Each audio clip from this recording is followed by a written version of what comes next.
Important पढ़ के जाओगे ना तो कभी कभी धोखा हो जाता है। चलो, good evening. Good evening sir.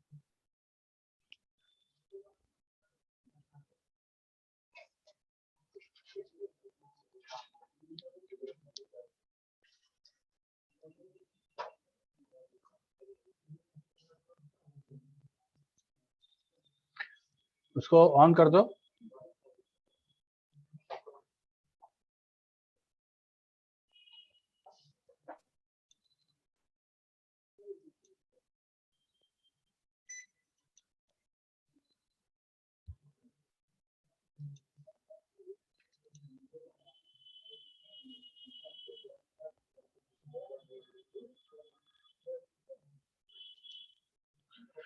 पिछले क्लास में क्या पढ़े थे हम लोग? कंडीशनल फॉर्मेटिंग हो रहा था शायद, या हो गया था? हो रहा था। कंडीशनल फॉर्मेटिंग में तो सब ना देख लिए हम लोग, आइकन देख ही लिए, बार देख ही लिए, तो बचा क्या?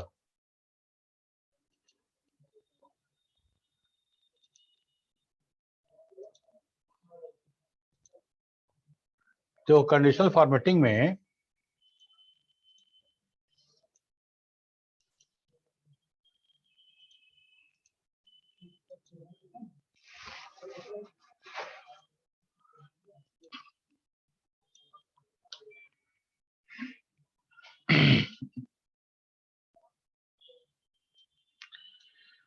तो हम लोग तो सबसे पहले हाईलाइट सेल रूल देखे, ठीक है। हाईलाइट सेल रूल में क्या था कि greater than, less than, greater equal to, between, ठीक है, टेक्स्ट कंटेन और डुप्लीकेट वैल्यू, इतना सारा था जो हम उसको सेल को उस कंडीशन के आधार पे हम हाईलाइट कर सकते थे। हाईलाइट मतलब फॉर्मेटिंग उसका ऐसा कर दे कि बाकी सेल से अलग फॉर्मेटिंग उसका हो जाए जो हमको दिखे, ठीक है। पहला तो ये था। दूसरा था हम लोग का top bottom rule. Top bottom rule है मतलब जितना रिकॉर्ड दिया गया है उसमें से टॉप 10% उसको हम चेंज कर सकते हैं, टॉप 20%, टॉप 5%, और बॉटम ये हम कर सकते थे। टॉप बॉटम वहां से निकल गया, ठीक है। ये हम तुम लोग करके दिखाए थे। यहाँ पे देखो आएगा, अब यहाँ पे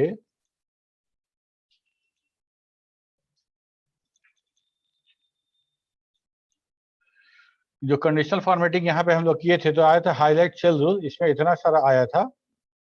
टॉप बॉटम रूल किए थे तो उसमें इतना आया था, top 10 item, top 10%, bottom 10%, bottom 10 item, average, एवब average और बिलो एवरेज, ये सब कर चुके थे हम लोग। ये सब हम लोग कर चुके, देखे। डेटा बार में भी देखे थे हम लोग कि डेटा बार, हर डेटा को लिमिट हम तय कर देते हैं कि 100 से लेकर 300 तक होगा, और उसके लिए हम लोग कलर भी शेड कर देते हैं, चेंज कर सेलेक्ट कर लेते हैं। तो वो न्यूमेरिक वैल्यू जैसा जैसे बढ़ेगा घटेगा उस हिसाब से बार हमारा बड़ा और छोटा होगा, ठीक है। कलर स्केल, कलर स्केल में हम लोग देखे थे कि हर स्केल मतलब एक वैल्यू बनाते हैं, उसे कम वाले को दिखाने के लिए, सेम वैल्यू को दिखाने के लिए, उससे ज्यादा वैल्यू को दिखाने के लिए हम अलग अलग कलर स्केल बना दिए, ठीक है। और कलर स्केल जब बनाया तो ठीक कलर स्केल के जैसा आइकन सेट भी है। आइकन सेट भी है जिसमें कि देखो 3 आइटम वाला भी है और 4 वाला भी है, ठीक है। तो हम इसमें से जैसे ये वाला हम सेलेक्ट किए थे, पहला वाला, और हम बताए थे कि 250 से ऊपर वाला जितना वैल्यू होगा वो ग्रीन होगा और 200 के नीचे वाला रेड होगा। तो 200 से 250 के बीच वाला हो गया ऑरेंज कलर का, हो गया एरो, ऐसे एरो हो गया, अप हो गया, डाउन हो गया, ठीक है। इसके बारे में हम लोग डिस्कस किए थे कि मतलब शेयर मार्केट का प्राइस है किसी शेयर का, कल के क्लोजिंग से अभी का अगर रिलेट करें हम, तो अगर कल के क्लोजिंग से बढ़ा हुआ है रेट तो हम अप एरो दिखाएंगे ग्रीन, कल के क्लोजिंग से अभी का रेट अगर घटा हुआ है तो डाउन एरो, और सेम चल रहा है तो हम दिखाएंगे ऑरेंज का स्ट्रेट वाला, ठीक है। यहां तक तो हमारा काम खत्म है। यहां तो कोई किसी को दिक्कत है तो पूछो,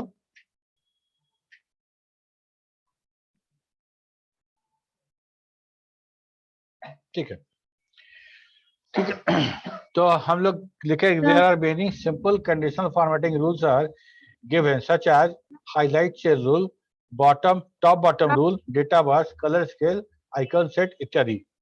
But if the rules that we want to use are more complex, कहने का मतलब ये कि जितना सेल हम देख रहे हैं वो सारा का सारा तो दिया हुआ है हाईलाइट सेल रूल में, टॉप बॉटम रूल में। अगर मान लो हमको कोई ऐसा, हमको इस तरह का कुछ कंडीशन चाहिए जो कि हमको वहां हाईलाइट सेल रूल में नहीं है, ठीक है, तो हम क्या करेंगे, हम न्यू रूल पे क्लिक करेंगे। हम लोग न्यू रूल पे क्लिक करेंगे और न्यू रूल पे क्लिक करने के बाद हम वो रूल डिफाइन करेंगे। यस ज्योतिराज। सर बोलो पाइवोट टेबल हो रहा था पिछले क्लास में, तो उसके आगे का है ये। क्या, कल क्लास, पिछला क्लास में तुम नहीं थी? थे सर, पाइवोट टेबल हो रहा था ना, उसके बाद पाइवट का। टेबल के बाद यही सब हुआ था। पाइवट टेबल बताए थे, उसके बाद कंडीशनल फॉर्मेटिंग बताए थे, ओके सर, ओके। ठीक है। जब न्यू रूल पे क्लिक करते हैं तो हमको फार्मूला लिखने का जगह मिलता है, ठीक है, एक टेक्स्ट बॉक्स मिलता है जहां हम फार्मूला लिख सकते हैं और वो फार्मूला के आधार पे मेरा सेल हाईलाइट होता है, ठीक है। ये सब पिछले क्लास, तुम लोग पिछले क्लास में कौन कौन अटेंड किया था बताओ? और तुम लोग पिछले क्लास में अटेंड नहीं किए थे, ठीक है। तो इस तरह से हमारा, एक बार हम करके दिखा देते हैं पिछले क्लास में जो जो लोग नहीं थे उनको। हम लोग एक डेटा शीट लिए थे, ये वाला मार्क्स वाला, ठीक है। ये हमारा एक मार्क्स है और इसको हम लोग हाईलाइट शेड्यूल करने वाले हैं, ठीक है। टोटल को हाईलाइट करना चाहते हैं तो क्या करेंगे, हम टोटल को सिलेक्ट करते हैं और हाईलाइट रूल में आते हैं और हम क्या करते हैं कि greater than, less than, between, greater than, less than, equal to, ठीक है। तो ग्रेटर दैन पे क्लिक करते हैं, ठीक है। ग्रेटर दैन में हम लोग ऐसा करते हैं कि 200 से ज्यादा जिसका मार्क्स है, हम यह जो कंडीशन लगाना चाहें वो लगा सकते हैं, उसका फॉर्मेटिंग इस स्टाइल से हो जाए। या तुमको ये स्टाइल से तुम सेटिस्फाइड नहीं हो तो कस्टम फॉर्मेट में हम आ जाएंगे और यहाँ से फॉर्मेटिंग सिलेक्ट करेंगे, ठीक है। अब मान लो फॉन्ट है मेरा, तो फॉन्ट तो ठीक है, फॉन्ट को नहीं कुछ करते हैं, कलर चेक कर लेते हैं। कलर हम लोग, हम ये वाला कलर, फॉन्ट का कलर रख लेते हैं और बैकग्राउंड कलर कुछ इस तरह का रख लेते हैं, ठीक है। और इसके बाद ओके करते हैं तो क्या होगा कि जितना जो जो सेल 200 से ज्यादा था जिसका वैल्यू, वो सारा का सारा फॉर्मेटिंग हो गया, कलर, ठीक है, सेल हाईलाइट हो गया। तो हाईलाइट सेल रूल था ये, ठीक। अब यहाँ पे आने के बाद अगर हम यहाँ कंडीशनल फॉर्मेशन पूरा सिलेक्ट कर दो, कंडीशनल फॉर्मेटिंग में आओ, यहाँ क्लियर रूल में आते हैं, clear rule for selected cell और इंटायर सेल, सिलेक्टेड सेल में से हम वो फॉर्मेटिंग हटा दिए, ठीक है। अब इसी को अगर हम लोग ये करें, यहाँ तक समझ में आ गया? यहाँ से जो तुम चाहोगे वो काम यहाँ से हो जाएगा। इक्वल टू, लेस देन, हम यहाँ पे जो फेल हो गया बच्चा उसको मार्क कर सकते हैं, जो जिसको डिस्टिंक्शन आया, जो ए ग्रेड आया, जो प्राइज वाला है, विनर है, उसको भी हम लोग मार्क कर सकते हैं according to comparing the marks.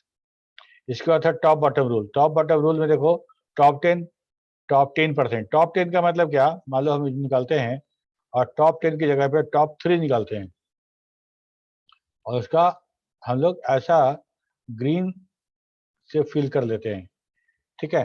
तो हम लोग क्या निकाले, टॉप 3, 221 एक जैसा है तो इसको एक ही मानेंगे। तो और दूसरा हो गया 242 और सॉरी, पहला हो गया 238, दूसरा, पहला 221, दूसरा 238 और तीसरा 242। अच्छा, अब मान लो अब आ गया।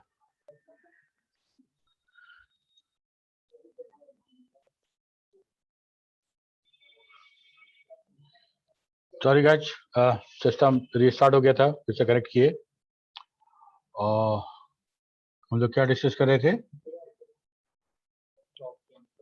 हम लोग कंडीशनल फॉर्मेटिंग, यस।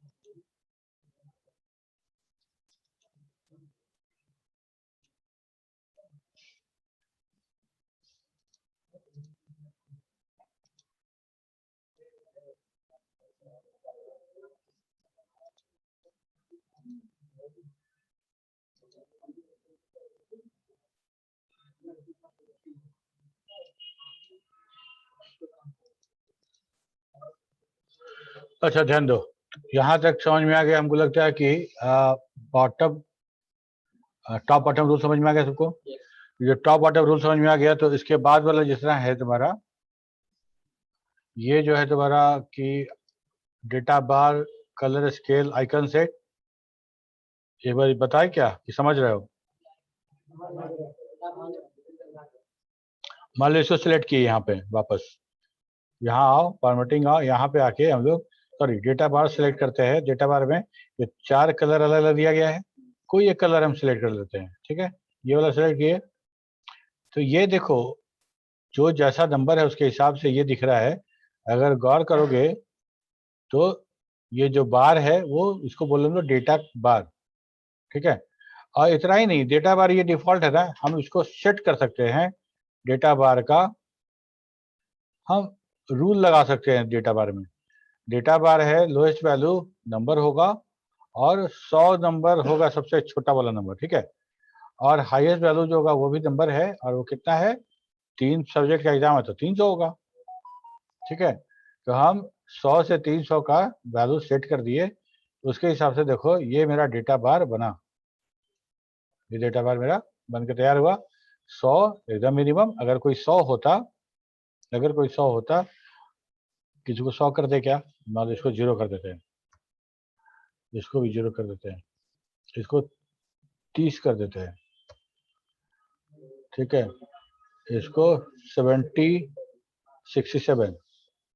ठीक है, ये 97 हो गया। तो 100 जो सेट किए थे उससे अब उधर घसकना शुरू हो जाएगा। अगर 100 रहेगा तो 3 बढ़ा देते इसमें, ये 100 का है। ठीक है, और ये 100 का है, और जो मैक्सिमम मेरा वो 300 है। तो हम इस तरह से डेटा बार हम क्रिएट करते हैं डेटा को दिखाने के लिए। और जब हम डेटा बार बता रहे थे तो यहाँ पे देखो एक आया था डेटा बार में, मोर रूल में, कि 100 बार ओनली। अगर 100 बार ओनली कर देते हैं तो डेटा यहाँ से हट जाता है, डेटा नहीं दिखेगा, तो डेटा का सिर्फ बार दिखेगा हमको। ठीक है, नॉर्मली हम डेटा का जो बार होता है तो डेटा भी साथ में ही रखते हैं, ज़्यादा अच्छा लगेगा, क्योंकि वहाँ पे कोई ग्रेजुएशन तो कोई मार्क तो है नहीं वहाँ पे। ठीक है, 100 बार ओनली हटा दो तो ये नंबर आ गया मेरा। इसको हम लोग यहाँ से क्लियर कर सकते हैं। ठीक है, इसके बाद हम वापस आते हैं डेटा बार में। डेटा बार हो गया कलर स्केल। कलर स्केल में बहुत सारा कलर है, कोई एक कलर हम लोग चुनाव करते हैं, इसको सेलेक्ट कर लिए।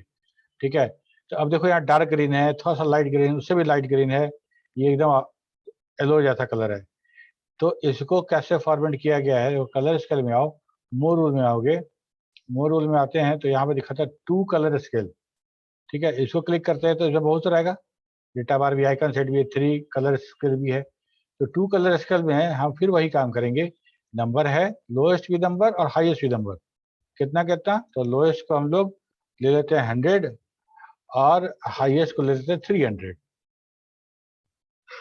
ठीक है, और कलर क्या लेना है 100 के लिए, 100 के लिए कोई लाइट शेड लेते हैं इसी में का, मान लो ये ले लेते हैं, और उसी शेड में से डार्क ले लेते हैं मैक्सिमम के लिए।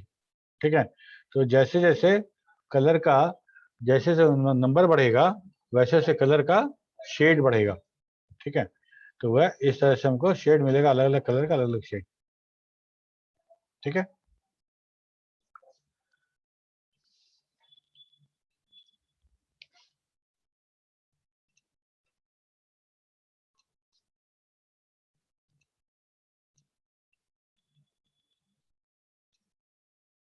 इसके बाद था आइकन सेट। आइकन सेट में बहुत सारा आइकन सेट है, कौन सा रखना है तुमको, तो हर के लिए वैल्यू सेट करना पड़ेगा। 4 आइकन सेट हो या 3 आइकन हो, कोई भी। तो हम जैसे ये वाला लिए थे, बड़ा बड़ा अच्छा लगता है हमको, इसको क्लिक करते हैं तो ये किसी खास वैल्यू से ऊपर वाले वैल्यू को अप ग्रीन एरो से दिखाएगा, और उससे नीचे वाले वैल्यू को डाउन एरो रेड कलर का दिखाएगा।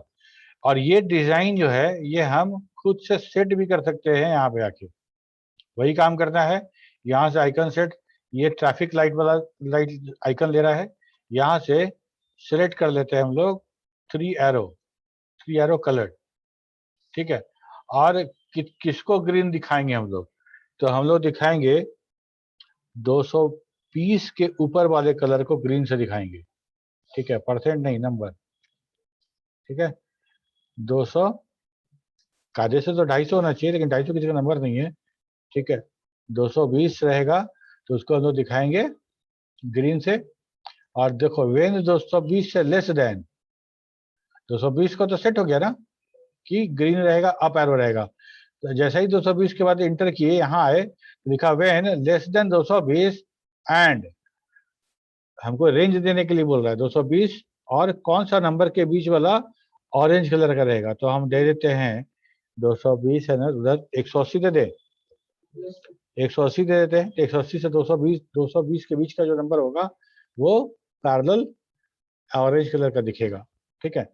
और इसके बाद इसको भी नंबर कर देना है,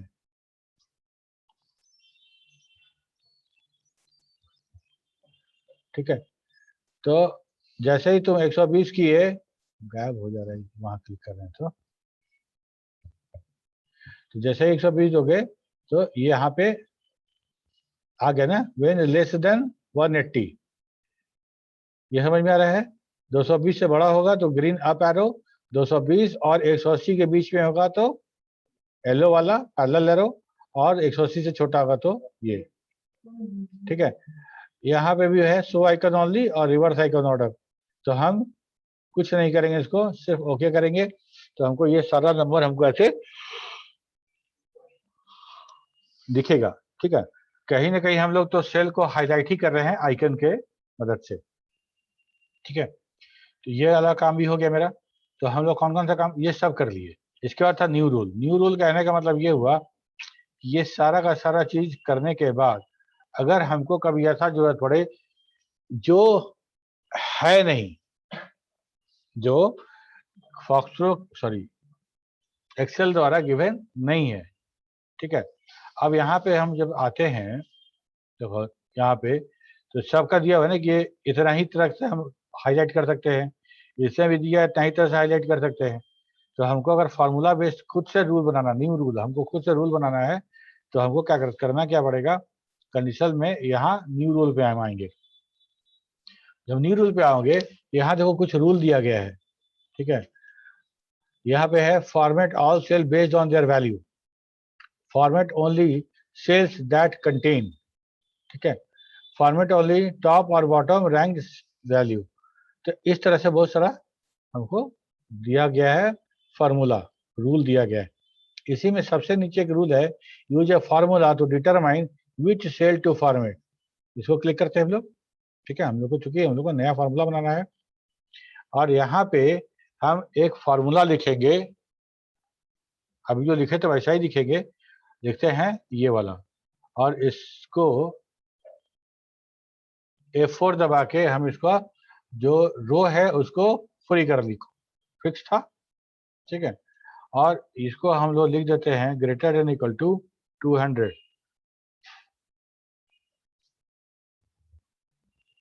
यहाँ से फॉर्मेटिंग को सेट कर लेते हैं, फॉन्ट कलर में ले लेते हैं हम लोग यहाँ से ये वाला कलर, ठीक है। और फिल में ले लेते हैं ये कलर, ठीक है। ये कलर ले लिए और इसको हम लोग कर दिए। तो 220 से ऊपर जो जो था सारा का सारा मेरा कलर हो गया बाय माय फार्मूला, ठीक है। मेरे फार्मूला से वो भी कलर है, कौन सा 210 कंडीशन 2 से लगा हुआ है, है, कंडीशन 2 से लगा हुआ है, इसलिए 200 से ऊपर का ले लिया पूरा। नीरज तुम्हारा आवाज साफ नहीं आ रहा है, फिर से बोलो। सर बोल रहे हैं ना कि 200 का कंडीशन लगा हुआ है, इसलिए 210 भी ले लिया। हाँ हाँ वो तो समझ गया, ठीक है। क्योंकि इसके पहले 220 से लेके चल रहे थे तो लगा होगा कि 220 होगा। तो ये न्यू रूल में बहुत सारा रूल हम लगा सकते हैं। जितना फार्मूला तुम लिखे हो, जितना फार्मूला तुम लिखे हो सारा का सारा हम यहाँ पे कंडीशन लगा सकते हैं, ठीक है। यहाँ तक तो हो गया, ये हम लोग देख ही चुके थे, यहाँ तक तो देखा हुआ था। इसके बाद वाला था डेटा वैलिडेशन। डेटा वैलिडेशन हम लोग नहीं देखे थे, देखे थे क्या? ठीक है। डेटा वैलिडेशन मतलब क्या? वैलिडेशन मतलब क्या?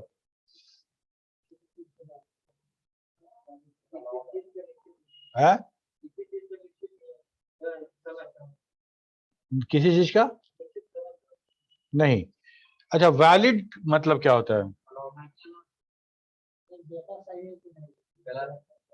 हाँ, वैलिड मतलब कि कुछ किसी चीज के बारे में देखना कि वो करेक्ट है कि नहीं, करेक्ट फॉर्मेट में है कि नहीं, या वैलिड है कि नहीं। वैलिड मतलब वही होता है कि वो उस जगह के लिए करेक्ट है कि नहीं। ठीक है। तो हम डेटा वैलिडेशन जब हम कहते हैं तो डेटा वैलिडेशन का मतलब होता है कि जो डेटा तुम इंटर कर रहे हो वो डेटा वैलिड है कि नहीं है, वो डेटा उस सब्जेक्ट के लिए वैलिड है कि नहीं। अगर मान लो सामने फोन नंबर लिखा गया है और फोन नंबर में हम सिर्फ 4 डिजिट लिख के आगे बढ़ना चाहेंगे तो हमको मैसेज देगा ना कहीं भी कि please inter valid phone number, मतलब एक ये इनवैलिड है। ठीक है। तो डेटा वैलिडेशन यही होता है कि हम अब जेंडर वाला कॉलम है और गलती से उसमें एज लिख दिए, गलत हो गया, डेटा वैलिडेशन चेक में फेल हो जाएगा, तुरंत बोलेगा कि डेटा वैलिड नहीं है आपका। ठीक है। तो डेटा वैलिडेशन हम कैसे करें? ये बहुत अच्छा है एक्सेल का ये फीचर। In Excel we can validate the data to be entered. The available option are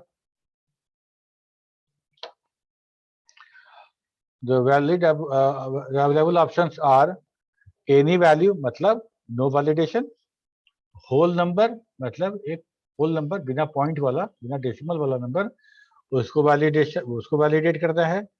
decimal value ठीक होल नंबर जैसा, लेकिन पॉइंट वाला वैलिडेशन भी हम उसमें कर सकते हैं। ठीक है। लिस्ट है, लिस्ट कहने का मतलब कि कहीं भी क्लिक किए और ड्रॉप डाउन मेनू खुल गया और वहां से वही डेटा डाल सकते हैं जो पहले से प्रोवाइडेड है। टाइप नहीं करना है, पहले से जो प्रोवाइडेड है वही डेटा वहां पे लिखना है। उसके बाद है डेट। तो डेट कैसे डेट को वैलिडेट करेंगे?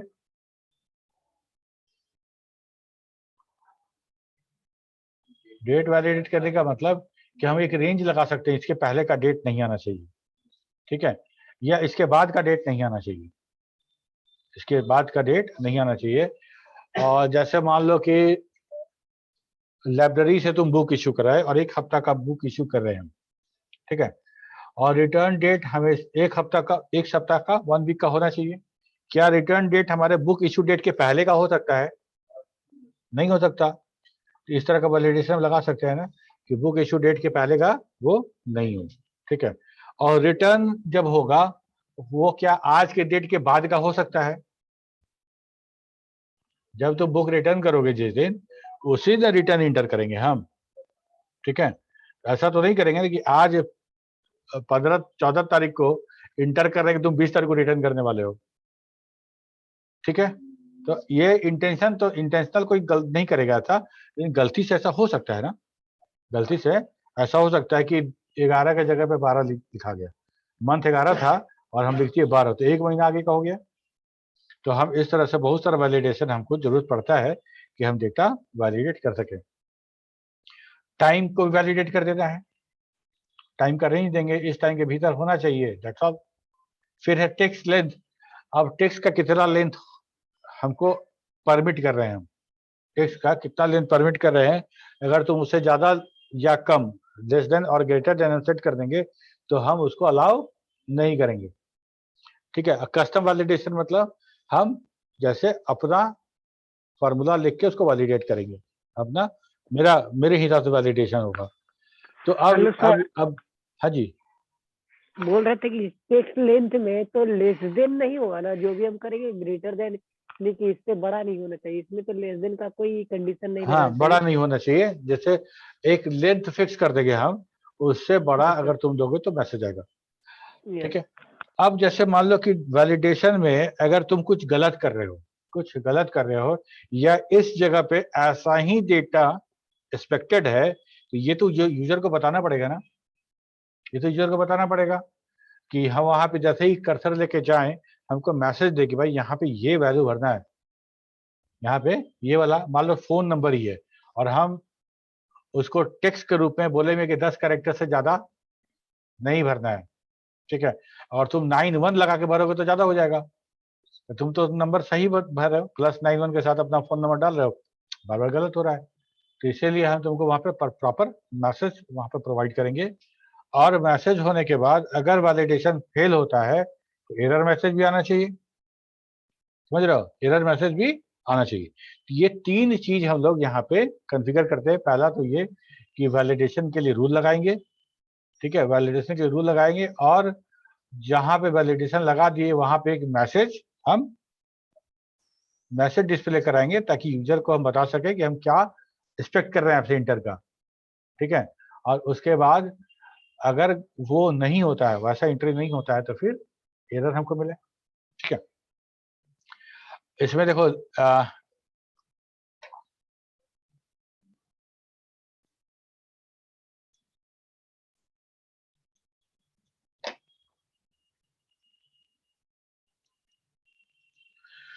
जैसे डेटा वैलिडेशन हम लगाए तो हमको देखो यहाँ पे डेटा वैलिडेशन आ रहा है, डेटा टूल, डेटा टैब में डेटा टूल में डेटा वैलिडेशन आ रहा है। यहाँ पे अगर हम क्लिक करते हैं तो हमको यहाँ पे अलाउ आता है, कौन सा वैल्यू अलाउ करना है। तो यहाँ पे देखो इतना सारा एनी नंबर, मतलब कोई भी नंबर, कोई वैलिडेशन नहीं, कुछ टाइप करो सब ले लेगा। और उसके बाद होल नंबर है, डेसिमल है, लिस्ट है, लिस्ट के बारे में बताएंगे इसके बाद फिर से। लिस्ट है, डेट है, टाइम है, टेक्स्ट लेंथ है, कस्टम है, ठीक है। तो हम मान लो होल नंबर पे आते हैं, और होल नंबर पे वैलिडेशन हम लगाना है हमको कि 300 का एग्जाम था, है ना, 300 का था, तो कोई 300 से ज्यादा नहीं डालना चाहिए, ठीक है। तो हम लोग लिखते हैं बिटवीन मतलब 0 से लेके 300 मैक्सिमम, 300 मैक्सिमम हो गया। ये बात हो गया कि हम वैलिडेट कर दिए। अब मैसेज क्या देना है, मैसेज लिख देते हैं यहाँ पे, please enter the marks between 0 to 300। ये हो गया। यहाँ पे अलर्ट है, यहाँ पे एरर मैसेज दे देते हैं, इनवैलिड इनपुट, प्लीज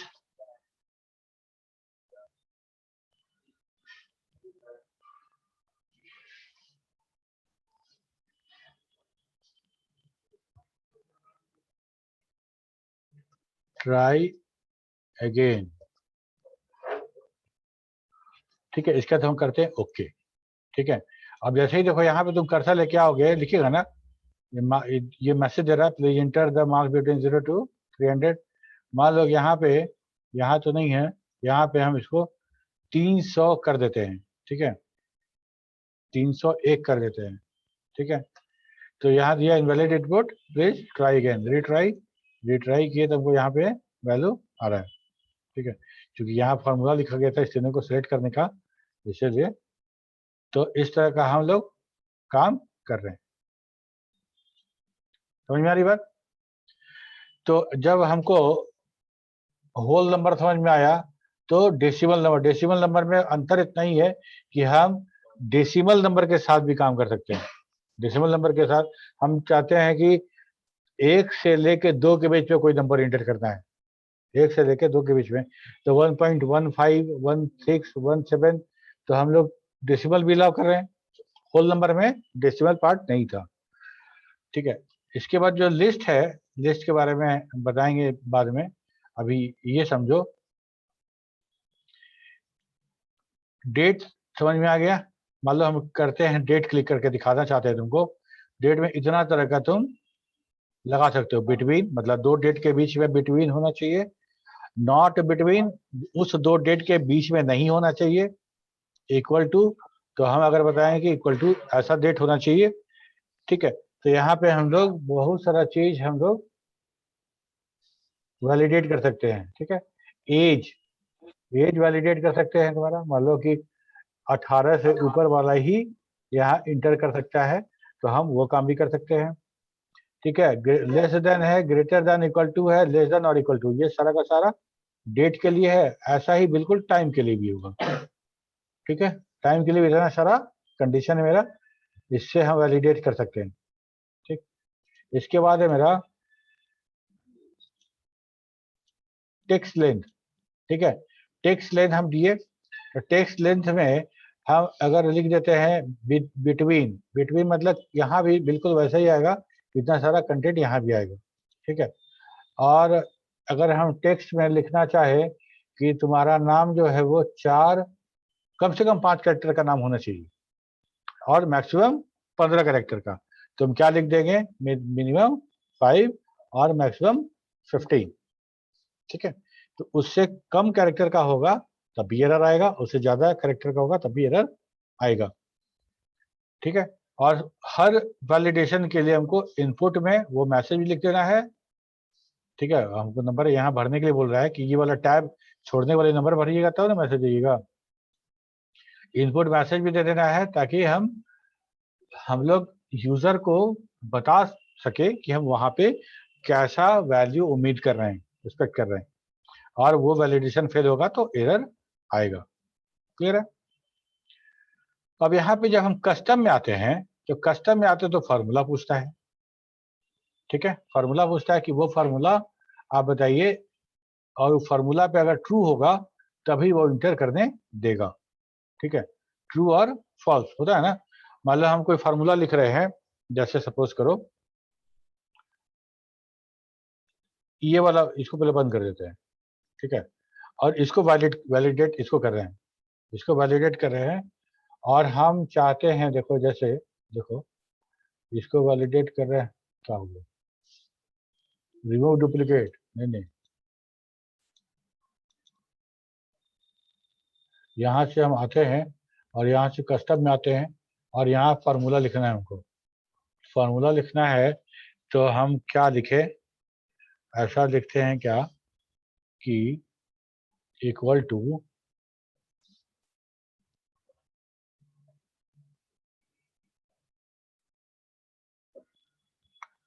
यहाँ भी कैंसिल करते हैं, यहाँ पर लिखते हैं बराबर AVE एवरेज। ठीक है, एवरेज किसका, तो इसका। ठीक है, ये होगा एवरेज निकल गया, ये एवरेज निकल गया। ठीक है, इसको अब हम लोग कॉपी कर ले।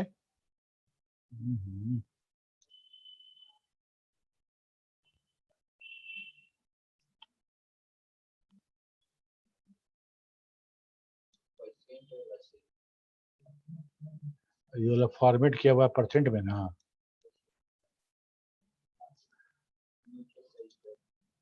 यहाँ लिखते हैं AB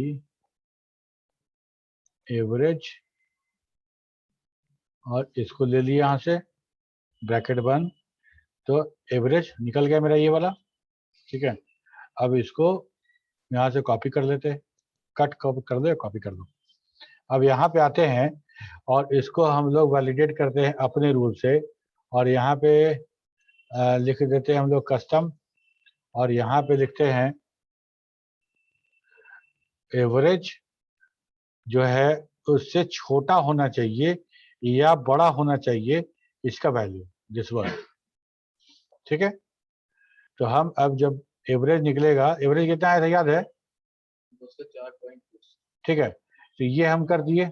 अब हाँ, हमने तो कोई वैल्यू एरर का तो दिए नहीं, मान लो इस पे हम वैल्यू लिखते हैं 210, तो ग्रेटर देन था ना, इसमें लिख देते हैं 200, तो एरर आ गया। ठीक है, तो इस तरह से हम अपने जरूरत के हिसाब से, हमको जैसा जरूरत होगा, हम सम इफ हो गया, इफ हो गया, काउंट इफ हो गया, डबल इफ हो गया, IFF वाला हो गया, इस तरह से कोई फार्मूला लिख के हम उसको वैलिडेट कर सकते हैं। ठीक है,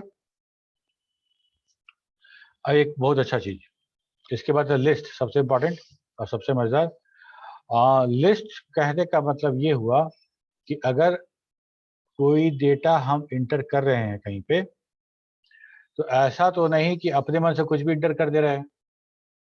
तुम बहुत सारे फॉर्म में देखते होगे ना कि टिक मारने के लिए रहता है या ऑप्शन बटन रहता है सिलेक्ट करने के लिए, फॉक्सट्रॉट में तो देखे ही हो, ठीक है। तो अगर मान लो हम तुमको चेक बॉक्स दे रहे हैं या फिर हम ऐसा जो ड्रॉप डाउन मेनू दे रहे थे वहां से कुछ सेलेक्ट करने के लिए बोल रहे हैं, इसका मतलब कि हम चाहते हैं कि तुम इसी डेटा में से कोई एक डेटा सेलेक्ट करो, तुमको टाइप नहीं करना है।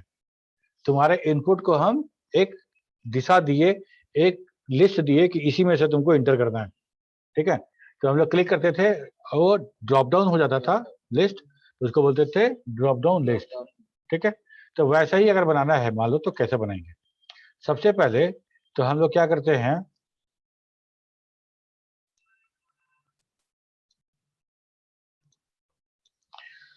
सबसे पहले हम लोग क्या करते हैं कि जो लिस्ट में डेटा चाहिए उस डेटा को क्रिएट करते हैं, ठीक है।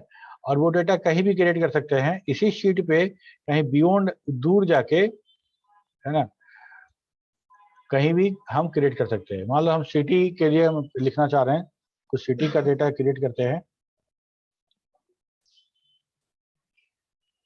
लिखते हैं यहाँ पे पटना, दिल्ली, मुंबई, और एक आध दो ठो बताओ, जयपुर, गोवा, गोवा, ठीक है। ये हम लोग बना लिए, ठीक। आपको लिस्ट क्रिएट करना है, और लिस्ट कहाँ के लिए क्रिएट करना है, ये है मेरा सिटी, सपोज करो दिस इज सिटी, और हम चाहते हैं कि यहाँ पे मेरा लिस्ट क्रिएट हो जाए। यहाँ पे आए और यहाँ के बाद आगे हम लोग डेटा वैलिडेशन में section content some cells without data validation setting, we want to extend data validation to this cell, yes, ठीक है। यहाँ पे हम आ जाते हैं, लिस्ट लेके आते हैं, और लिस्ट में जब लिस्ट लिए तो हमको सोर्स बताना है, ठीक है। सोर्स, लिस्ट का सोर्स कहाँ है, तो लिस्ट का सोर्स मेरा ये वाला है, सेलेक्ट कर लिए तो आगे मेरे यहाँ पे, ठीक है। इन सेल ड्रॉप डाउन ये वाला चेक बॉक्स हमारा सेलेक्ट रहेगा, तो उसके बाद ओके कर देंगे तो लिस्ट बॉक्स क्रिएट हो गया। और ये वाला जो डेटा है यहाँ पे जैसे ही तुम आओगे यहाँ तुमको मिलेगा, और यहाँ से तुम जो चाहो क्लिक कर सकते हैं हम लोग।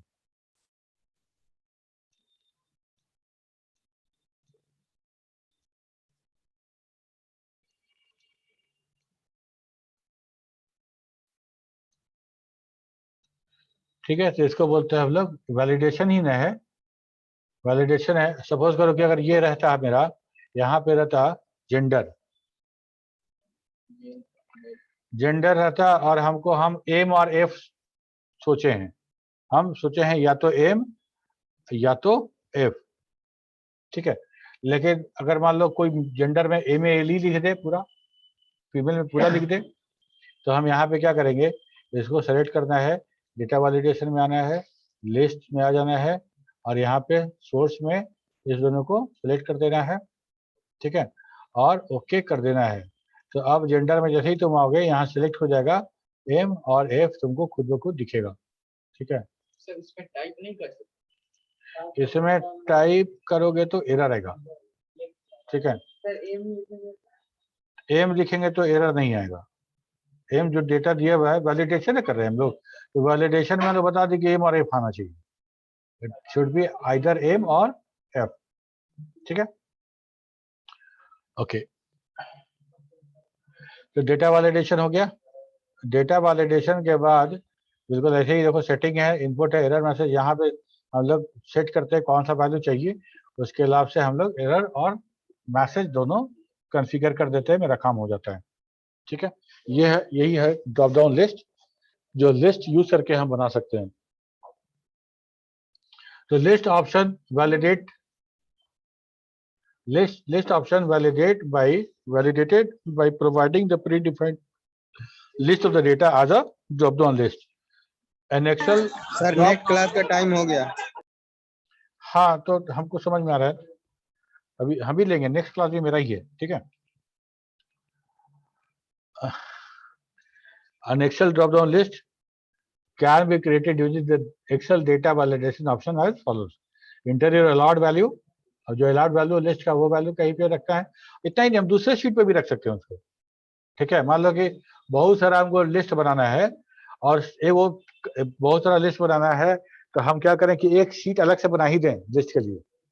यहाँ सिटी रख दें, यहाँ कुछ और रख दें, यहाँ कुछ और रख दें, यहाँ कुछ और रख दें, उतना सारा लिस्ट बना लो उस शीट में जाके, ठीक है। और जिस शीट पे हम जाएंगे वहां क्लिक करेंगे, वहां से भी हमको डेटा मिलेगा। जो नहीं कि सेम शीट पे ही रहे मेरा लिस्ट का डेटा, ठीक है। और उसके बाद क्या करना है कि हम उस सेल को सेलेक्ट कर लेंगे, select the cell that you want to drop down list to be appear in, and in allow field select the option list, be sure that the in cell drop down is selected। बोले थे ना second वाला इन drop, वो selected होना चाहिए। In the source field enter the range of the cell predefined data source. Data source मतलब list का जो डेटा सोर्स है उसका यहाँ पे दे देना है, आपको रेंज देना है और click okay. Done done done, आपका वैलिडेशन हो गया, ड्रॉप डाउन लिस्ट बन गया, सब हो गया, क्लियर। इसके बाद एक बहुत इंपॉर्टेंट चीज बचा हुआ है, जो है चार्ट। क्या जी, क्या हुआ? हाँ यही तो है जो यहाँ दिख रहे हैं, कुछ नया थोड़ा है वहां पे, ठीक है। क्या है वो, क्या है? हाँ, चार्ट कहने का मतलब क्या?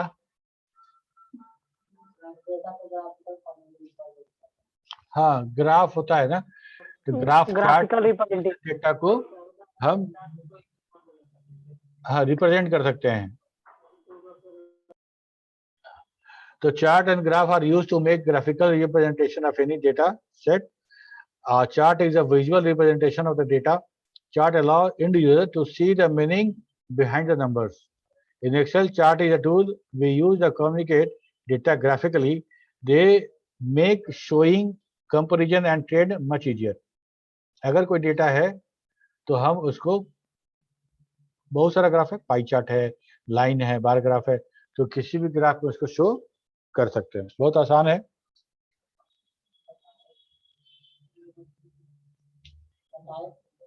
हम बता दिए हैं,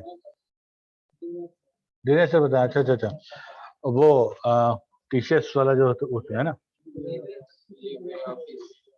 लिब्रा ऑफिस, गुड। तो बहुत आसान है, तुमको कोई एक डेटा सेट लेना है और डेटा सेट को सेलेक्ट करना है और इंसर्ट में आके क्लिक कर देना है।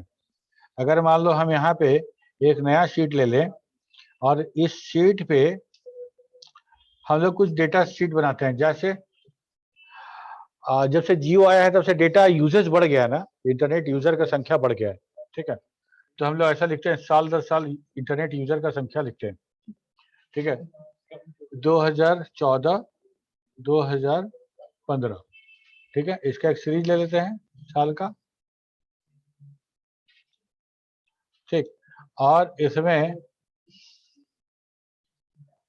ऐसा नहीं, ऐसा लेते हैं ना साल का, ईयर, एक एक्सिस पे ईयर चाहिए, एक मिनट,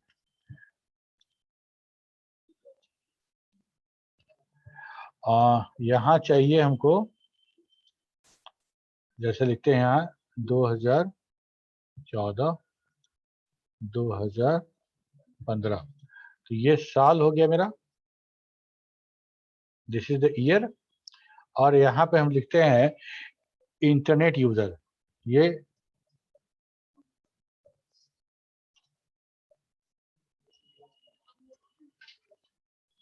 इंटरनेट यूजर का संख्या यहाँ पे आएगा।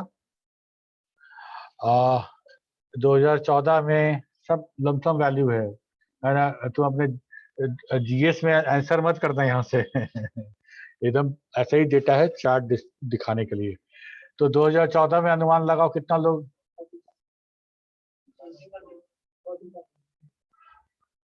ऐसा ऐसा कुछ डेटा बताओ ना, 40% 20% थोड़े। तो हम लोग ऐसा मान के चलते हैं ना कि 10 लाख लोग यूज करते थे, ठीक है। तो हम लोग 10 लाख में ऐसा लिख रहे हैं 10K 10L, तो 10 लाख सारा डेटा लाख्स में रहेगा।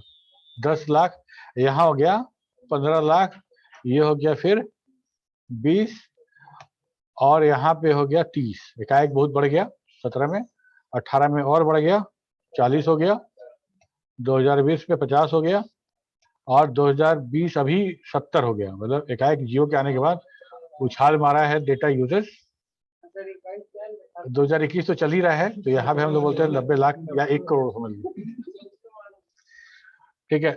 और इंटरनेट यूजर ये हो गया, इसमें एक और डेटा जोड़ देते हैं, मोबाइल यूजर, ठीक है। मोबाइल यूजर जो था यहाँ पे 2014 में 3 लाख था, उसके बाद बढ़ के हो गया 5 लाख, उसके बाद हो गया 7 लाख।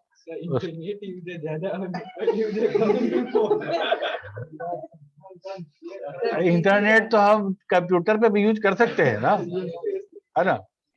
10 लाख, ठीक। अच्छा ओके,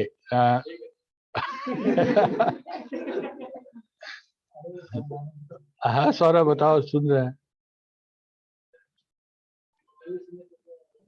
सर नेक्स्ट क्लास का टाइम हो चुका है। हाँ नेक्स्ट क्लास चल रहा है मेरा, वो क्लास खत्म हो गया मेरा, हम नीलेश सर की जगह पे क्लास ले रहे हैं, ठीक है।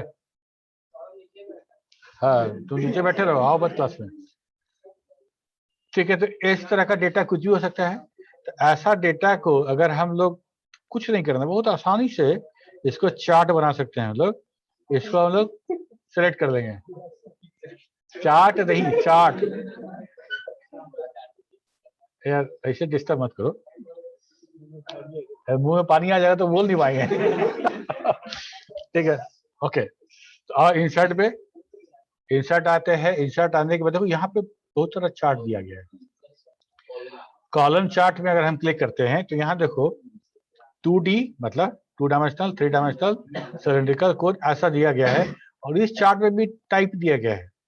तो मतलब 2D में हम ये वाला सिलेक्ट करते हैं, ये है क्लस्टर्ड कॉलम, ठीक है। तो हम जैसे ही इसको क्लिक किए, कुछ करना पड़ा, देखो तो खाली डेटा सेलेक्ट कर लेना है सारा का सारा, ठीक है। ये डेटा सारा का सारा सिलेक्ट कर लेना है, और ये हमको चार्ट मिल गया। ये ब्लू वाला है इंटरनेट यूजर का, और ये रेड वाला है मोबाइल यूजर का। और इस जैसे ही चार्ट तुम बनाओगे, वैसे ही तुमको यहाँ पे बहुत सारा डिजाइन दिखना शुरू हो जाएगा चार्ट का, ठीक है। तो अगर मान लो हमको ये वाला अच्छा लग रहा है, ये वाला कलर नहीं, ये ठीक है, जैसा तुम चाहो वैसा सिलेक्ट कर सकते हैं। इतना ही नहीं, चार्ट बनाने के बाद यहाँ चार्ट को चेंज भी कर सकते हैं, टाइप को, चार्ट को चेंज कर सकते हैं, रो और कॉलम को स्विच कर सकते हैं, ठीक है। और सिलेक्ट डेटा फ्रॉम आउटसाइड, मतलब अगर हमको डेटा सिलेक्ट करना है तो हम ये काम यहाँ से कर सकते हैं, ठीक है। ये चार्ट का लेआउट है सब, ठीक। तो ये हमारा चार्ट है, ठीक है। अगर चार्ट का टाइप चेंज करके देखते हैं हम लोग, यहाँ पे लाइन है, पाई, बार, एरिया, सरफेस, रडार, ठीक है। बहुत सारा है जो हम लोग पहले कभी यूज नहीं किए हैं। तो हम लोग कॉलम, लाइन, पाई, बार, एरिया, यहाँ तक तो ठीक है। इसी में से कोई मान लो हम लोग लाइन चार्ट शुरू करते हैं, लाइन चार्ट सिलेक्ट करते हैं, यहाँ पे लाइन चार्ट आ गया। लाइन चार्ट कैसा वाला चाहिए, ये हर पॉइंट को दिखाता हुआ वाला चाहिए या फिर सिंपल वाला चाहिए। तो हर पॉइंट को दिखाते जा रहे हैं हम लोग, ठीक है। ये इंटरनेट यूजर है और ये मेरा मोबाइल यूजर है। तो हम लोग क्या बोले कि चार्ट यूज करते हैं इसलिए कि हम डेटा रिप्रेजेंटेशन को एक ऊपर तक एक नजर में तुम देख कर समझ सकते हो कि इंटरनेट यूजेज जैसा बढ़ा है वैसा मोबाइल का यूजर नहीं बढ़ा है। तो हम इसीलिए यूज करते हैं चार्ट को, ठीक है। चार्ट हो गया, तो वही से लिखे हैं कि कैसे चार्ट हम लोग क्रिएट करते हैं, ठीक है।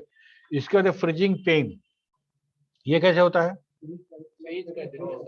फ्रीज करना पता है सबको, ठीक है। तो हम लोग फ्रीज में 3 तरह का फ्रीजिंग होगा, एक तो टॉप रो को करेंगे और एक पहले कॉलम को करेंगे, फर्स्ट कॉलम और फर्स्ट रो।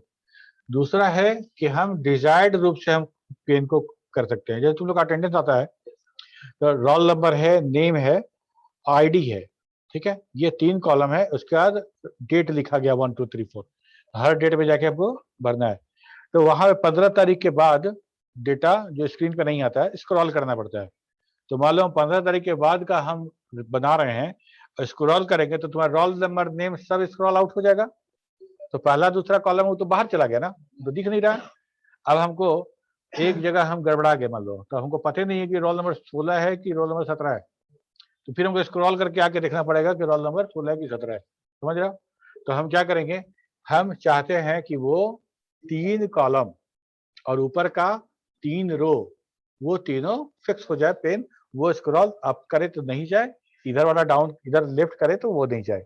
ठीक है, तो जहां तक स्क्रॉल नहीं कराना है वहां कर्सर को प्लेस कर देना है और फ्रीज पेन दबा देना है। खुद ब खुद जो सिलेक्टेड सेल है उसके ऊपर वाला और उसके लेफ्ट साइड वाला ऑटोमेटिकली फ्रीज हो जाएगा। करके दिखाए या जानते हो? जानते हैं सर। जानते हो, बहुत बढ़िया। जानते हैं सर। इसके बाद हो गया फॉर्मेट पेंटर को पता है तुमको? क्लियर फॉर्मेट भी पता है? Yes comment sir. कैसे लिखते हैं हर सेल में? Yes sir. वो कमेंट कहने का मतलब ना, देखो ना, कमेंट कहने का मतलब, जैसे इसको हटा देते हैं, ठीक, तो हम लोग इंसर्ट करते हैं ना, तो हमको कमेंट लिखता है। जैसे मान लो कि किसी सेल में इस सेल के लिए कुछ कमेंट लिखना है हमको, तो यहाँ पे आता है ना कमेंट, कहाँ पे आता है देखो, क्लियर क्लियर कंटेंट है, इंसर्ट कमेंट, देखो यहाँ आया। तो हम यहाँ पे कुछ कमेंट हम लिख सकते हैं इस सेल के लिए। ठीक है, मान लो हम लिखते हैं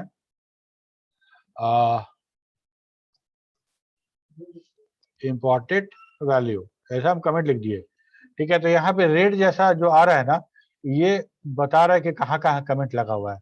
यहाँ पे जैसे ही आओगे तो हमको दिखेगा कि यहाँ पे क्या कमेंट लगाया गया, कर्सर लेके जाएंगे तो। ठीक है, एक हो गया। दूसरा होता है कि हम शीट पे हेडर और फुटर लगाना चाहते हैं। ठीक है, जैसे वर्ड में हेडर और फुटर लगाते थे, वही हेडर और फुटर मेरा वहां पे लग इसमें भी जाएगा। लग रहा है। हेडर लगाओ तो हेडर, फुटर जरूरी नहीं कि दोनों लगाएं, दोनों में से जो लगाना चाहो वो लगा सकते हैं। यहाँ पे पेज सेटअप में अगर हम बात करें तो पेज सेटअप में, पेज सेटअप का कंसेप्ट जरूरत तब पड़ता है जब हमको उस शीट को प्रिंट आउट निकालना है। उसका प्रिंट आउट निकालना है तो कितने बड़े पेज पे निकालना है, तो यहाँ साइज में आ जाएंगे हम लोग। ठीक है, पेज साइज, तो पेज साइज में आएंगे तो बहुत सारा पेज साइज आएगा, A4 साइज भी आएगा, लेटर साइज भी आएगा, बाकी साइज भी आएगा। ठीक है, और उस तरह से साइज चुन लेना है। उसके बाद हम मार्जिन, लेफ्ट राइट टॉप और बॉटम मार्जिन हम उसको एडजस्ट कर सकते हैं। ओरिएंटेशन मतलब लैंडस्केप और पोर्ट्रेट, मतलब पेज लंबा लंबा प्रिंट आउट निकलेगा कि ऐसे करके निकलेगा। तो मोबाइल में होता है ना पोर्ट्रेट और लैंडस्केप, तो ठीक उसी तरह से पेज का एडजस्टमेंट कैसा है वैसा करके हम प्रिंट आउट निकालेंगे।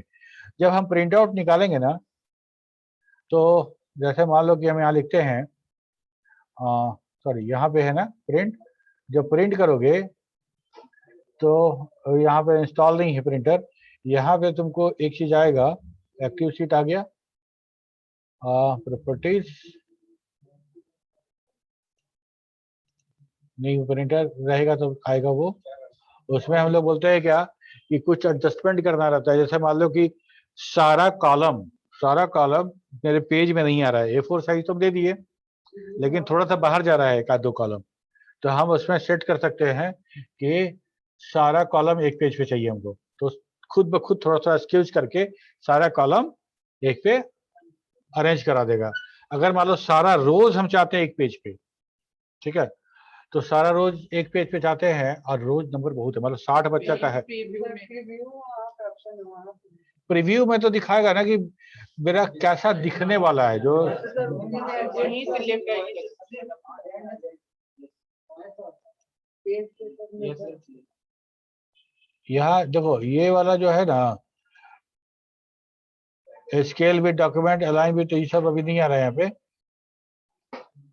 फिर ग्रेड लाइन है, ग्रेड लाइन प्रिंट में चाहिए या नहीं चाहिए, ब्लैक एंड व्हाइट चाहिए, ड्राफ्ट क्वालिटी, ये सारा का सारा है। ठीक है, एडजस्टमेंट देखो ये वाला 100 नॉर्मल साइज है, यहाँ से साइज कम कर सकते हैं, मतलब कि थोड़ा सा बड़ा हो रहा है साइज मेरे शीट से, मेरे पेज से, तो हम परसेंटेज से कम कर सकते हैं। ठीक है, 300 DPI मतलब डॉट पर इंचेज, जितना ज्यादा DPI रहेगा उतना ज्यादा अच्छा प्रिंट आउट निकलेगा मेरा, डॉट पर इंचेज।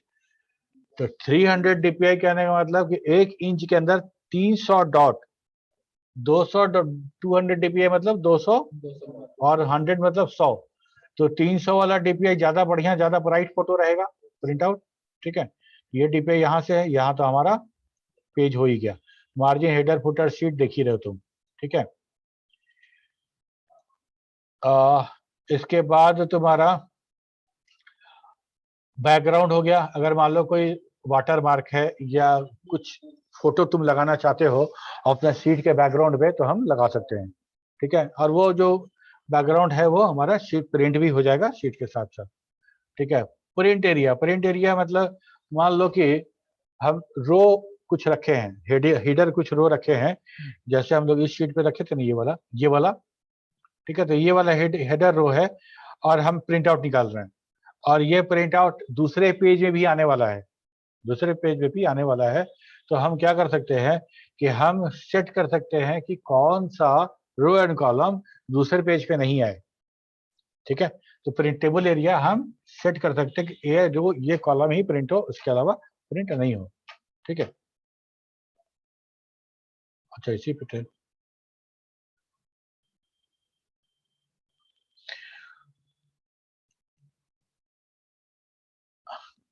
देखो ये वाला, ये देख रहे हो ना, ये डॉट, ये हमारा पेज सेटअप से ये पेज बढ़ गया मेरा, ठीक है। ये हमारा पेज बन गया। तो यहाँ पे जो ग्रिड लाइन है, व्यू है, ग्रिड लाइन हटा दोगे तो ग्रिड लाइन जो हम लोग सेल बना था वो हट गया। प्रिंट में अगर कर दोगे तो ग्रिड लाइन प्रिंट में भी आएगा। हम लोग ग्रिड लाइन को ऑफ करके प्रिंट में हम लोग यहाँ से बॉर्डर क्रिएट कर लेते हैं, ये वाला बॉर्डर, ऑल बॉर्डर, तो हम उससे ज्यादा अच्छा प्रिंट आता है उसका, ठीक है। Format as a table, format as a table मतलब किसी डेटा को सेट कर दो और format as a table click करोगे तो वो उस टेबल की तरह फॉर्मेट हो जाएगा, ठीक है। और बड़ा अच्छा शॉर्टकट है कि जैसे टेबल में बना लिए, इसको फॉर्मेट कर दिए ना टेबल में, अब इसको वापस हम आते हैं और इसको लिख देते हैं text to column. Text to column नहीं, इसको टेबल से वापस लेके आना था हमको। फॉर्मेट स्टाइल में इंसर्ट, ये टेबल था ना,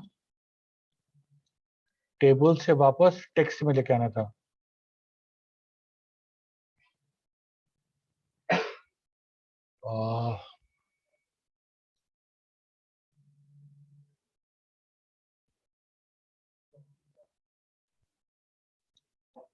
यहाँ पे कहीं पे आता है, देखो ना कहाँ पे आएगा, यहीं पे कहीं आएगा। जो हम इसको कन्वर्ट टू रेंज, नहीं convert to range, table name हो गया research table, header band table style,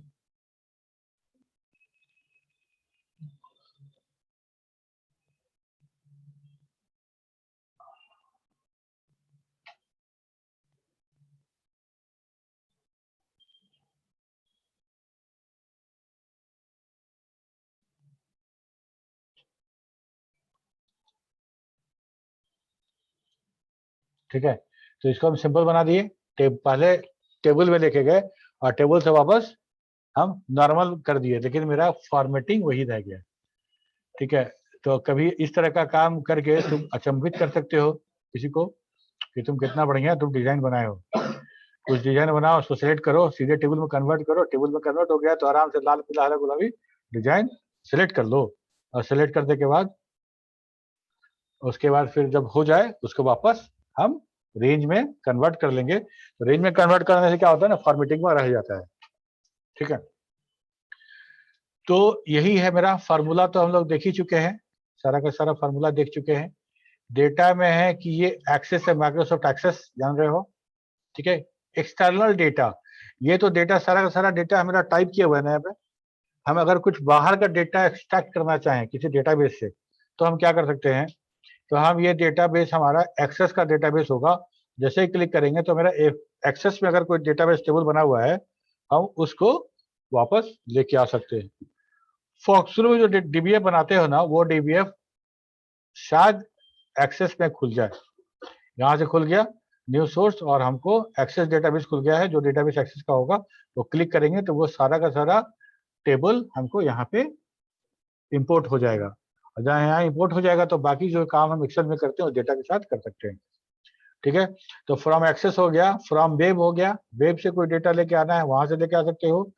text, कोई टेक्स्ट है मेरे पास, या अदर सोर्स कोई और सोर्स है वहां से लेकर एसक्यूएल सर्वर है, एनालिसिस सर्वर है, एक्सएमएल डेटा इंपोर्टर है, यहाँ कहीं से भी डेटा हम उठा के ला सकते हैं।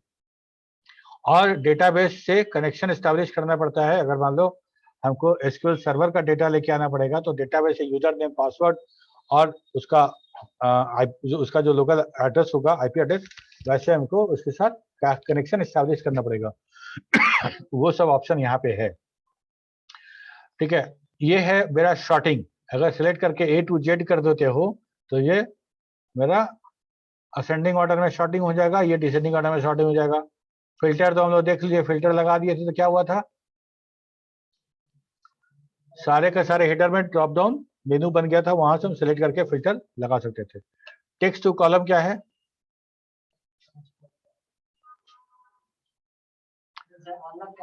अलग कर देना। अगर मान लो एक कॉलम में टेक्स्ट है तो अलग बीच में स्पेस है, या कोई भी एक मार्क्स है जो लेजेंड जो उसको दोनों को अलग अलग कर रहा है, तो हम उसको अलग अलग कॉलम में बांट सकते हैं, कर सकते हैं।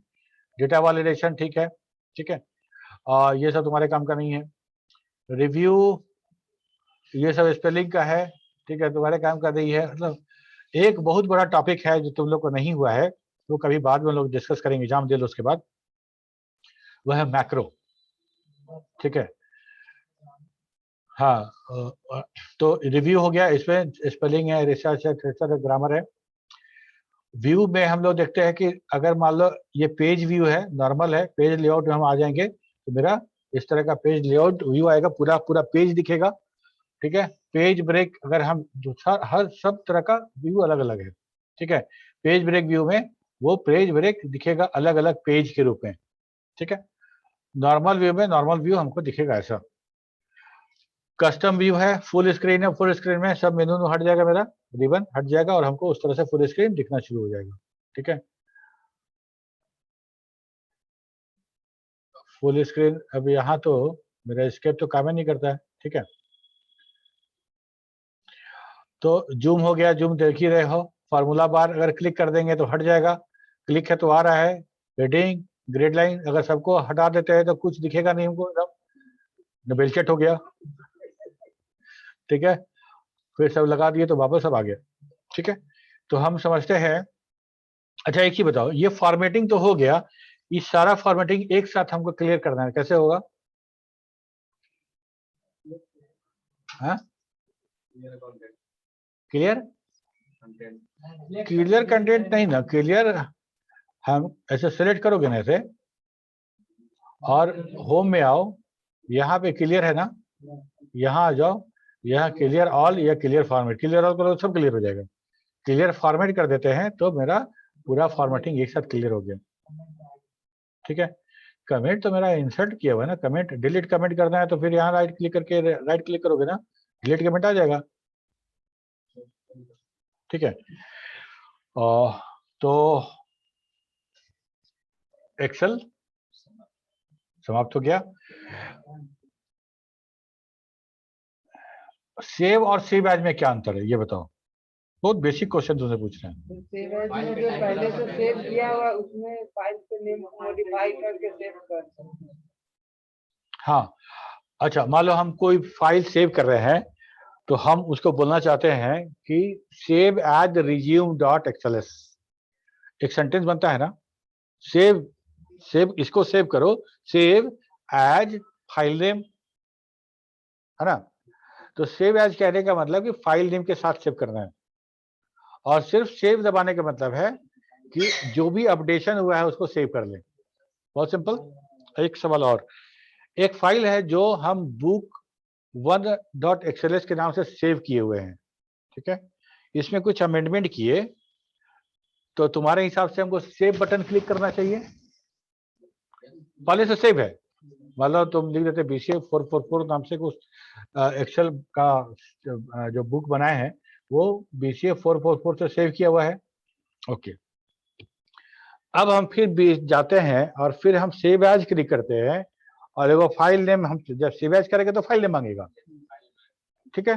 फाइल नेम देते हैं और एक फाइल नेम दे देते हैं जो बोलता है, तो तब क्या होगा, क्या होगा तब? नीरज बताओ। एक फाइल बना हुआ है और उसको हम जाके सेव करने की जगह पे सेव एज करते हैं और फाइल नेम मांगता है तो फाइल नेम दे देते हैं। एक एक करके बताओ, नहीं तो बोलोगे तो क्या समझ में आएगा। अच्छा, मतलब वो फाइल रीनेम हो जाएगा तुम्हारे हिसाब से। Yes, चलो, और तुम बताओ। नहीं सर, फाइल जो है हम बनाएंगे उसमें वो फाइल वो रहेगा, वो भी रहेगा, और फाइल बन जाएगा, नया फाइल बन जाएगा, वो भी रहेगा, वो भी रहेगा। उसका जो डाटा है ना, डाटा रहेगा और जो सेव किए डाटा बोलना तो बंद करो, डेटा बोला करो यार। IT को डाटा डाटा किए हो तुम। हाँ, उसका जो डेटा है जो सेव किए थे और सेव करेंगे उसको उसी डाटा को, तो वो डाटा सेव हो जाएगा, अलग नाम उसको ऐड कर सकते हैं। कर तो सकते हैं, तो वही तो बोले हम कर दिए, तो क्या हो गया? बन जाएगा, अजमत नाम का बना है फाइल, फिर उसमें हम कंटेंट डाल दिए, सबका नाम डाल दिए, फिर हम उसी में एक नया फाइल जो बनाया था वो फाइल रहेगा, हम चाहे तो फिर दूसरा उसमें कंटेंट डाल सकते हैं, अलग अलग फाइल खुलते जाएगा। हाँ बिल्कुल बिल्कुल यही होगा। एक फाइल है, अगर हम उसको सेव एज फिर से करें तो वो फाइल जो ओपन था अभी, वो दूसरे नाम से एकदम कॉपी हो जाएगा, मतलब उस फाइल का 2 कॉपी बन जाएगा। ठीक है, 2 कॉपी बन जाएगा। और मेरे सामने कौन फाइल खुला रहेगा, पहले वाला कि अभी वाला?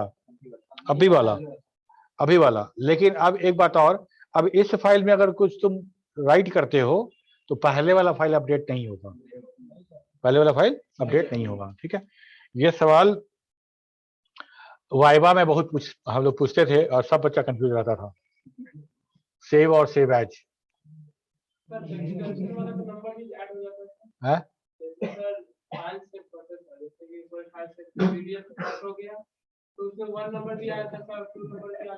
हाँ, 1 और 2 क्यों आता है? अच्छा, फाइल में जो डेटा है उसको सेव करना है परमानेंटली। तो हम लोग बात किए थे ना कि कोई भी डेटा जब भी परमानेंटली सेव होगा तो हमेशा सेकेंडरी स्टोरेज डिवाइस में सेव होगा, सेकेंडरी मेमोरी में। और सेकेंडरी मेमोरी में सेव करने का एकमात्र तरीका है कि all data should be written in the file. File में रहेगा तभी हार्ड डिस्क उसको स्टोर कर पाएगा, ऐसे नहीं रख सकते। तो फाइल तो चाहिए। मान लो कोई एक फाइल, कोई MS वर्ड या एक्सेल खुला मेरे सामने और हम उसमें सारा डेटा लिख दिए और हम बंद कर देते हैं बिना कुछ किए हुए। जैसे ही बंद करेंगे वैसे ही मैसेज देगा ना, do you want to save it. तो सेव के लिए जैसे ही बोलेंगे यस, सेव करेंगे, तो जो सेविंग डायलॉग बॉक्स खुलेगा जिसमें डायरेक्टरी फोल्डर वगैरह रहेगा और टाइप ऑफ डॉक्यूमेंट में एक्सेल लिखा रहेगा। ठीक है, 2007 version MS Excel. File name में क्या लिखा रहेगा? ब्लैंक रहेगा कि पहले से कुछ लिखा रहेगा? पहले वाला रहेगा। पहले वाला मतलब बाय डिफॉल्ट।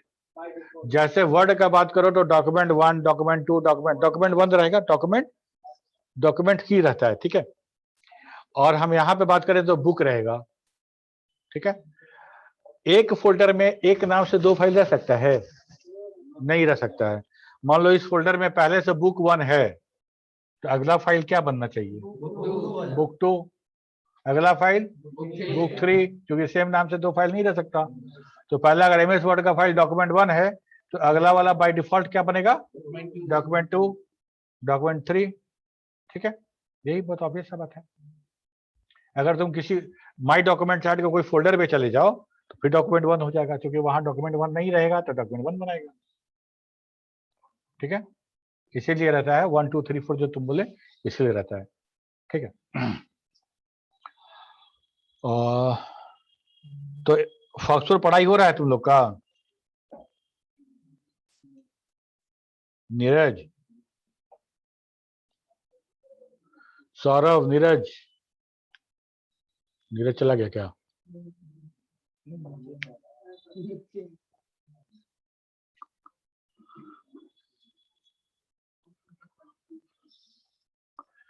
ओके, कुछ पूछना है तो पूछो। एक्सेल फॉक्सफोर में कुछ डिस्कस करना तो कर सकते हो।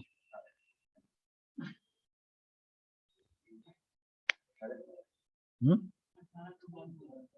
18 के बाद कहे 18 को कौन सा पेपर है? फंडामेंटल है। अच्छा अच्छा अच्छा अच्छा, फंडामेंटल है तो तैयारी हो गया फंडामेंटल का? चेक करें फंडामेंटल चेक करें, बताओ। बहुत हिम्मत जुटा के बोला यस सर। तो फंडामेंटल का तुम लोग पहले प्रीवियस ईयर का क्वेश्चन पेपर देखे हो? क्या पूछता है?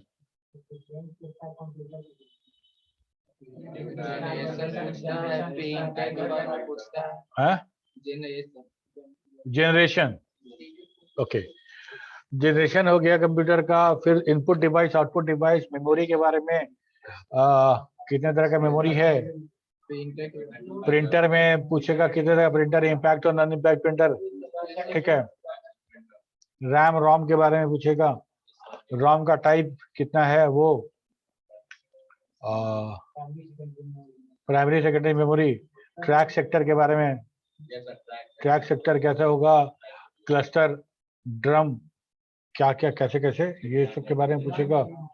कैश मेमोरी भी पूछता है, क्या है कैश मेमोरी? कैश मेमोरी है, ठीक है, तो कैश मेमोरी हो गया।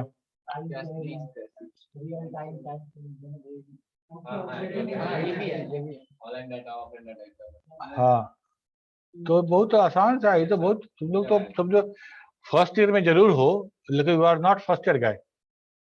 और समय से एग्जाम हो जाता तो तुम लोग कब का सेकंड ईयर में रहते। तुम अपने आप को सेकंड ईयर मान के समझ चलो।